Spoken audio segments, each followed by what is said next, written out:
कल्याणी जी, सुना है जावेरी खानदान का यूजुलेस दामाद कार्तिक पटेल और हिमानी शाह को बहुत अच्छे से जानता है। आप उनसे मदद ले सकती हैं। अगर 5 दिन के अंदर हमें हमारे पैसे नहीं मिले तो आप हमें ब्लेम मत करना कि हमने आपको सोल्यूशन नहीं दिया था। अब हमारी दोस्ती इतनी पुरानी है तो आपको सोल्यूशन तो दे ही सकते हैं। ये बोलने के बाद अंगद जैन भी वहाँ से चला गया। जब सारे पैसे मांगने वाले लोग वहाँ से चल दिए तो डिसअपॉइंटेड के साथ कल्याणी चेयर पर बैठकर सोचने लगी कि अब उसे क्या करना चाहिए। 5 दिन के अंदर जावेरी परिवार करोड़ रुपए का इंतजाम कैसे कर पाएगा। भले ही कार्तिक और हिमानी नक्श के चक्कर में जावेरी परिवार की हेल्प करने के लिए राजी भी हो जाए, लेकिन कल्याणी का एटीट्यूड से नक्श से मदद मांगने का इशारा बिल्कुल भी नहीं था। क्यों ना हम नक्श से ही कहें कि हिमानी से हमारी मदद करने की बात करें। अगर नक्श को रेपुटेशन अच्छी होती तो क्या वो भी अभी तक यूजलेस घूम रहा होता। पैसों के मामले में कोई भी नहीं होता। जावेरी परिवार के लोग अपने चेहरों पर सीरियस एक्सप्रेशन लेते हुए डिस्कस करने लगे थे। उसी समय ब्लैक सूट पहने एक आदमी अपने एक्टर कार्ड लेकर जावेरी परिवार के मेन हॉल में दाखिल हुआ। क्या मैं ये पूछ सकता हूँ कि कल्याणी जी यहीं पर है? उस आदमी ने धीमी आवाज में कहा। मैं ही कल्याणी देवी हूँ। क्या मैं जान सकती हूँ कि आप कौन हैं? चौंकते हुए कल्याणी ने पूछा। कल्याणी ने उस आदमी को पहले कभी नहीं देखा था, इसलिए इतना तो पता चल गया था कि आदमी उनसे कुछ लेने नहीं आया है। हेलो कल्याणी जी, मेरा नाम राहुल बिंद्रा है। मैं बिंद्रा ग्रुप का सीईओ हूँ। उस आदमी ने फ्रेंडली अंदाज में इंट्रोडक्शन दिया। जैसे ही उसने अपनी बात खत्म कर ली, वैसे ही पूरे हॉल में आवाज आनी शुरू हो गई। सभी के चेहरे पर एकदम शॉक नजर आ रहे थे, क्योंकि बिंद्रा ग्रुप के बारे में सभी ने सुन रखा था। और सुनते कैसे नहीं, इंडिया की फेमस टॉप कंपनीज में जो उसका नाम था। बिंद्रा ग्रुप का सीईओ यानी राहुल बिंद्रा ने अपना असली चेहरा कभी भी किसी को नहीं दिखाया था। बहुत कम लोग थे जिन्होंने राहुल को देखा था। कल्याणी भी पूरी तरह से स्टंट रह गई थी। उसने सोचा नहीं था कि इंडिया की टॉप कंपनी का सीईओ जाबरी परिवार में खुद चलकर आएगा।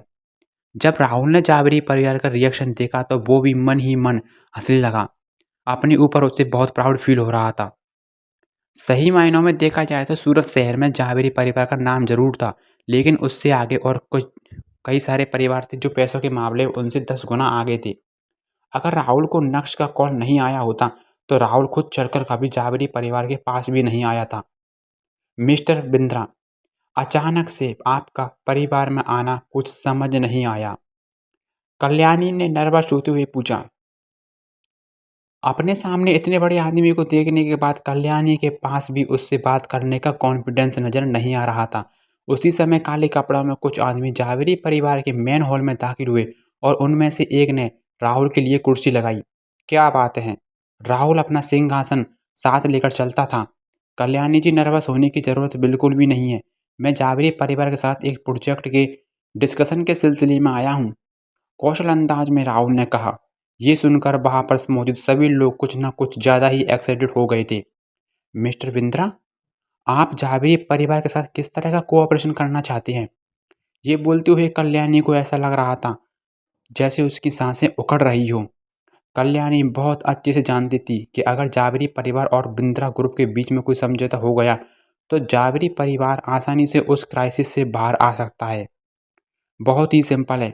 मुझे अच्छे से पता है कि जावेरी परिवार के पास अभी कोई फंड नहीं है, इसलिए मैं 200-400 करोड़ रुपए लगाकर सूरत में अपनी कंपनी खोलना चाहता हूँ और पूरी तरह से इम्पोर्ट और एक्सपोर्ट के लिए, नॉर्मल अंदाज में राहुल ने कहा। ये बोलते ही जावेरी परिवार के सभी लोग पूरी उम्मीद के साथ राहुल को देखने लगे थे। Mister Bindra, thanks for the proposal, लेकिन मैं जानती हूँ कि क्या आपकी कंडीशंस है। सीरियस लुक के साथ कल्याणी ने पूछा। लेकिन कल्याणी को तो अभी भी यकीन नहीं हो रहा था कि मुसीबत के समय भगवान ने इनकी झोली में खुशियाँ डाल दी थी। कंडीशंस भी बहुत सिंपल है कल्याणी जी। मुझे जावेरी परिवार के बिजनेस का 60% चाहिए, राहुल ने कैश बली कहा। कल्याणी जी, आप भी जानती थी कि उनका परिवार अभी किसी सिचुएशन में गुजर रहा है। अगर हमारे बीच समझौता हो गया तो आपका परिवार ना सिर्फ कर्जा चुका सकता है, बल्कि आप अपने फैमिली बिजनेस को और भी ज़्यादा एक्सपेंडेड कर सकते हैं। 1 मिनट के लिए तो हॉल में पूरी तरह से खामोशी चली गई। लंबे समय के बाद जैसे तैसे कल्याणी ने हिम्मत करते हुए कहा। बिंद्रा ग्रुप, आप सही कह रहे हैं, लेकिन क्या आपको नहीं लगता है कि ये कंडीशन कुछ ज़्यादा ही हर्षित है। कल्याणी जी, आपको अच्छे से पता होगा कि आपके जावेरी परिवार का टोटल सेट 400 करोड़ रुपए है। सीरियस होते हुए राहुल ने कहा, जब मैं बिजनेस करता हूँ तो अपने को ऑपरेशन पार्टनर्स पूरी तरह से ध्यान देता हूँ और चाहता हूँ कि वो अपनी मर्जी से मेरे साथ बिजनेस करें। अगर आपको मेरी कंडीशन नहीं माननी है तो ठीक है, मैं इस डील को यहीं कैंसिल करता हूँ।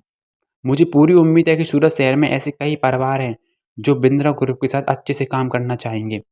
राहुल ने कल्याणी के बोलने का इंतजार भी नहीं किया और फिर से अपनी बात सामने रखते हुए बोला, सच कहूँ तो मेरे जावेरी परिवार के साथ कोई रिश्ता नहीं है और और मैं कोई दयालु इंसान भी नहीं हूँ जो फ्री में सब कुछ बांट दें।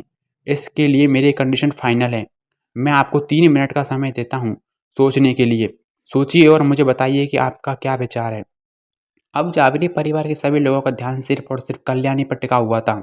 आप लोगों को पता है कि आपके पास अब कोई पैसा नहीं है और अगर आप लोगों को मेरा पैसा नहीं मिला तो आपको सूरत शहर छोड़ना भी पड़ेगा। दर दर की ठोकरें भी खानी पड़ेंगी। अगर आज नहीं हुआ तो जावेरी परिवार को आगे बिंद्रा ग्रुप के साथ काम करने का मौका मिले या ना मिले। राहुल अपना पेशेंस खाता जा रहा था। ठीक है मिस्टर बिंद्रा, मुझे आपकी कंडीशन मंजूर है, अपने दांतों को पीसते हुए कल्याणी ने कहा। नहीं दीदी, आपको इनकी कंडीशन मानने की कोई ज़रूरत नहीं है। हाँ दादी, आज हम मुसीबत में हैं तो बिंद्रा ग्रुप अपना फ़ायदा देख रहे हैं। अगर बिंद्रा ग्रुप अपना फ़ायदा देख भी रहा है तो क्या हुआ, हम और भी कर भी क्या सकते हैं। अगर हमारे परिवार के पास सही समय पर पैसा नहीं आया तो हम आगे क्या करेंगे। ये मत भूलो कि हमें बंद रूप से सामने से ऑफर आया है। कितनी सारी कंपनीज के साथ काम करना चाहते हैं। अचानक ऐसी जावेरी परिवार के लोग एक दूसरे के आर्ग्यू होने लगे और सभी की तरफ देखने को लग रहे थे। बस करो, कल्याणी ने कड़क अंदाज में कहा। मैंने डिसाइड कर लिया है कि मुझे क्या करना है। अब तुम लोगों को भी डिस्कशन करने की कोई ज़रूरत नहीं है। कल्याणी जी बधाई हो, मुस्कुराते हुए राहुल ने कहा। तो अब ठीक है, आगे की फॉर्मेलिटीज भी पूरी कर लेते हैं। राहुल ने अपने किसी आदमी को इशारा किया और उसने पेपर वर्क के सारे डॉक्यूमेंट कल्याणी की तरफ बढ़ाए जिससे वो उन डॉक्यूमेंट्स को पढ़ सके। साथ ही साथ राहुल ने कल्याणी को एक बैंक का कार्ड भी दे दिया था। 20 मिनट बाद सड़क के किनारे एक लग्जरी कार में राहुल बैठा था। तुरंत ही उसने अपना फ़ोन बाहर निकाला और जावेरी परिवार के शेयर्स वाले लेटर को दिखाते हुए नक्श को कॉल लगाया। नक्श भाई, आपकी इंटेलिजेंस के हिसाब से सब कुछ हो गया है। 400 करोड़ रुपए में जावेरी परिवार के 60% शेयर। सीरियस अंदाज में राहुल ने नक्श को सारा चीज एक्सप्रेशन किया। तुम तो अपना खजाना खोल के आ गई, तुम मुसीबत में तना फंस जाओ बस। नक्श ने शांत रहते हुए कहा, अगर आपका कोई और भी आदेश हो तो भी मुझे बेझिझक बताना। ये बोलने के बाद राहुल ने कॉल कट कर दिया। उसी समय नक्श ने भी अपना फ़ोन जेब में रखा और होटल प्राइम स्टार से बाहर ही निकला कि एक ब्लैक कलर की कार उसके सामने आकर रुकी। उस कार में काले कपड़ों में 2 आदमी बाहर आए और नक्श के सामने जाकर बोले, मिस्टर नक्श, हमारे मालिक ने आपको याद किया है, हम आपको लेने आए हैं। मालिक? कौन मालिक? कपिल मेहता ही ना? नक्श को अचानक से याद आया कि ये दोनों आदमी कल कपिल के साथ बैंक्वेट हॉल में मौजूद थे। ये देखकर नक्श की दोनों बाहें ऊपर की ओर उठ गई। Please sir. उन्होंने नक्श के सवाल का कोई जवाब नहीं दिया, बल्कि हाथ से इशारा करते हुए नक्श को वेलकमिंग जय के साथ कार में बैठने के लिए कहा। नक्श ने अपने दोनों कंधों को ऊपर की ओर उठाया और मुस्कुराते हुए कार में जाकर बैठ गया। कल रात नक्श ने कार्तिक से सवाल किया था।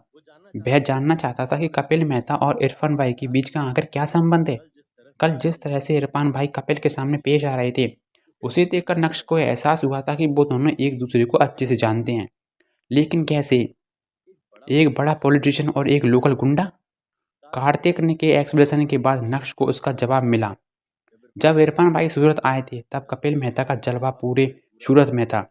उसे अपने साथ एक लोकल गुंडा चाहिए था जो उनके सारे पर सारा काम भी कर सके। इरफान भाई उनके साथ शामिल हो गए। इरफान भाई ने अपने भाईगिरी के साथ कपिल मेहता के लिए बहुत अच्छा काम किया और इससे धीरे धीरे इरफान भाई का हल्ला भी पूरे सूरत शहर में होने लगा।